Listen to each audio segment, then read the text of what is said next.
Hey, what's up, guys? Happy Wednesday. I decided to just film again on the webcam. It saves me some time, and it actually didn't turn out as bad as I expected last week. So, um, figured we could just do this. I'm still kind of getting used to school and having classes, and again after so long, after the summer break, and like being on a schedule. So hopefully, again, I forgot to make time and upload this. I mean, sorry, not upload, record this ahead of time. I meant to do that ahead of time, but Labor Day and then. Anyways, we're here. It's Wednesday. I have some time before my class today, so I thought I'd just film it now. This week's topic is access to tools for transitioning, I believe. Hopefully, I said it right.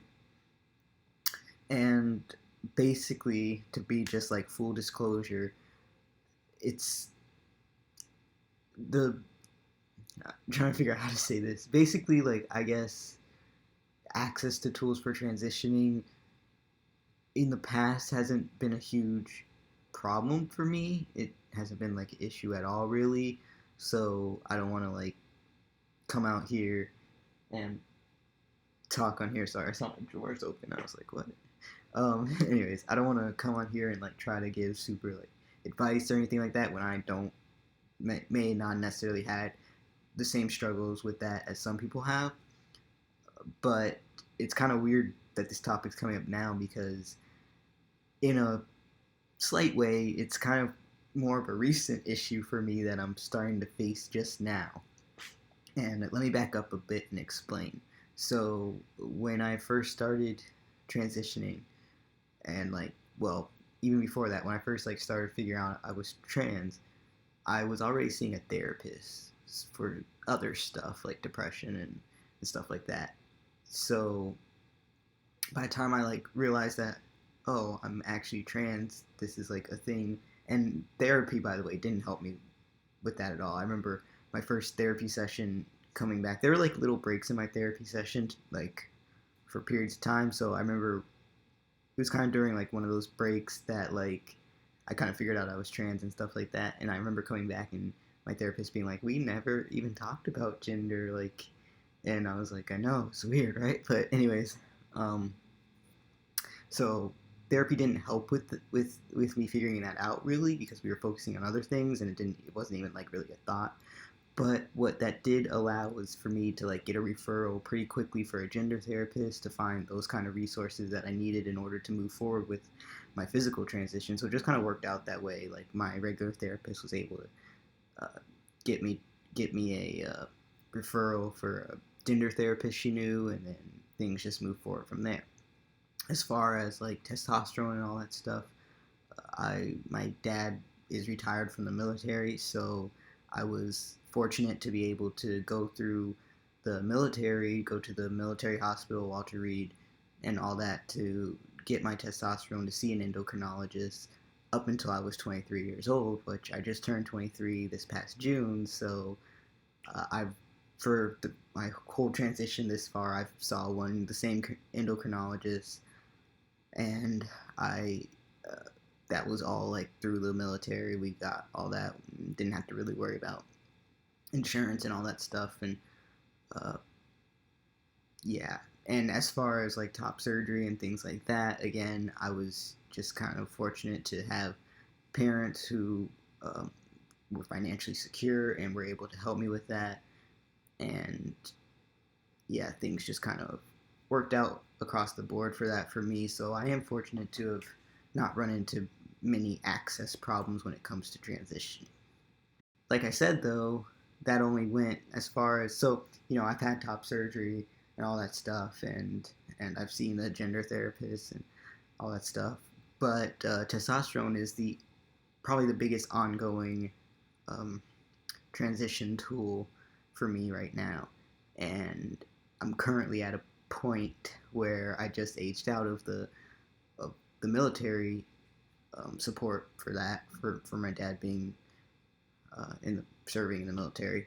So now I'm actually at a point where I'm like, where am I going to get my next vial of testosterone from? I'm on my last one from June when I last saw my endocrinologist, and I need to find a new endocrinologist, and need to figure out the testosterone thing pretty soon, or else I'm gonna end up missing some doses, and I don't want to do that. I've also had some recent like health things that are just like I'm not really sure what's going on, especially with like the down below area. So there's things about seeing a gynecologist and seeing and stuff like that, and I'm like, I want one that's helpful with like not helpful but like knowledgeable with like trans things and trans people, because that can be a very um, tough thing for, like, on one end it'd be tough for me, obviously dealing with all that down below and like doing like more like what's traditionally known as like female care. And then also I want like a doctor who's gonna be knowledgeable about like the effects testosterone might have on those parts and stuff, and kind of able to factor that into my overall care, and like understanding what's going on and if something's going on and if things need to be changed based on my hormones, or if changes are because of my hormones or because of something else. I want all that. So right now my biggest thing is like finding an endocrinologist and like finding a doctor who can do certain um, care when it comes to the down below area without being super triggering, and also having enough knowledge on trans stuff and being just a trans friendly doctor. Um, so those are the two things really for like my access to tools that I'm like kind of like in a scramble right now trying to figure out. Uh, I again, I don't think I have like much good advice, because in the past I haven't really dealt with this, and then now I'm literally going through it right now trying to figure things out. But I know a friend of mine goes to Planned Parenthood, which definitely has me like concerned about the things that have been going on with like Planned Parenthood. I don't know about it all. I haven't looked into it a lot. I've just heard things, and been things about funding, and obviously there was a whole thing that happened with like abortion and stuff like that, and there's people who are like not for Planned Parenthood, which I think sucks and is dumb, because they do like provide care and service for so many different things when it comes to like people's health, and like to not want that, I just think it's a whole nother story. But that has concerned me in the recent times, because Planned Parenthood has definitely been on my radar as a possible place where I might be able to kind of maybe check out for care and stuff like that. And again, I need to look more into all this stuff. My current counselor actually just sent me a list that has like trans friendly care in my area, so I'm gonna look at that and stuff.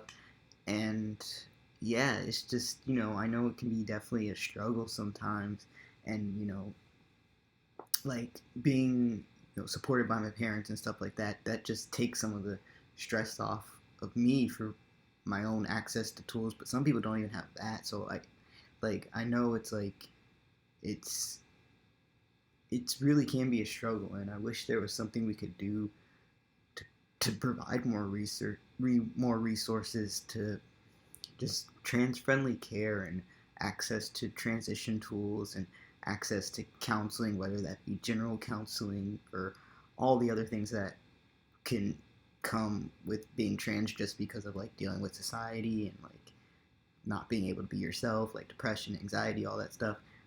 And then also maybe like a gender therapist, just to like get those letters we need, or to just provide support in that way. There's just a lot of things that um, you know I'm kind of new into this, so I'm trying to figure it all out too. I guess that's basically what I can say in this video. And if you are too trying to figure things out and trying to figure out how to get access to those things, or like tools and care and all that stuff, then um, you're not alone. And I'm really hoping that that, I think everything will work out. I'm hoping everything works out, but right now I'm a little bit unsure of how this is all going to go, and working with new doctors and stuff like that makes me nervous. But anyways, I know this video wasn't very helpful. It's just a little bit of my current situation, but if nothing else, I hope that lets people know that, kind of in this together. And yeah, I don't know what else to say, really. But anyways, thanks for watching this video, guys. I will talk to you all soon. Stay strong, stay safe, and stay you. Love you all. Peace.